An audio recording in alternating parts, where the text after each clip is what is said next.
program. Vidimo, da se bomo po uvodnih besedah predstavnikov dveh nevladnih organizacij in predstavnika Evropske komisije posvetili zgodbam naših posebnih gostov. Najprej se bomo pogovarjali z Aleksandrom Praprotnikom, Katjo Huš, Rebeko Virtič in Matjažem Vodebom. Po kratkem odmoru za kavo pa bomo prisluhnili še Ahmadu Ahmadiju, Nadi Sarajnik Zraka in Matjažu Žvan. Ob tem se vsem gostom iskreno zahvaljujem, da so se odločili svoje zgodbe deliti z nami in sem prepričana, da se bomo lahko vsi iz njih nekaj dobrega naučili. Potem ob koncu programa pa bomo povabili k razpravi tudi občinstvo, da nekako skupaj pretehtamo nauke teh zgodb, ki pa se v bistvu šele dobro začenjajo. Se pravi, zdaj pa za začetek vabim na oder Saro Smole iz Središča za zagovorništvo in informiranje o pravicah otrok in mladostnikov, da predstavi konzorcij vsebinskih mrež in področja njihovega delovanja.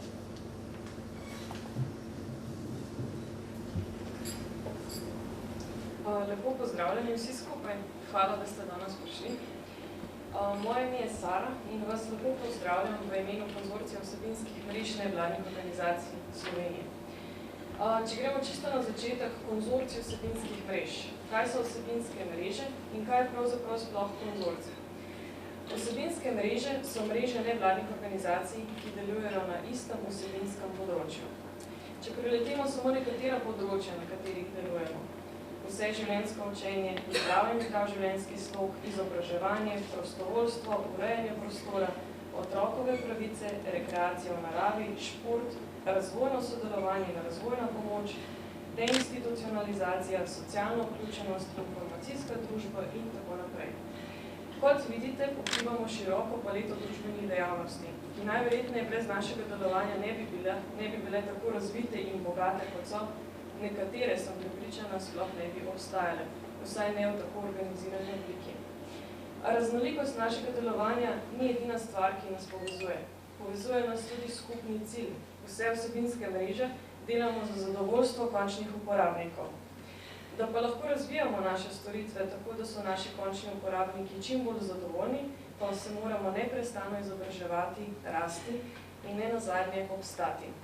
Zato smo se tudi združili v konzorcij vsebinskih mrež. Konzorcij vsebinskih mrež opozarja na pomen vsebinskih mrež tako v odnosu do države, kot v odnosu do medije in splošne javnosti. In danes smo na tej točki. Opozarjamo medije in širšo javnost na naš pomen, na naše delovanje in na našo vrednost. Zakaj ljudje najdejo rešitve? Po eni strani zato, ker so ljudje nevladne organizacije, ki zaznajo neko potrebo v družbi in se potem na njo odzovejo s svojim delovanjem.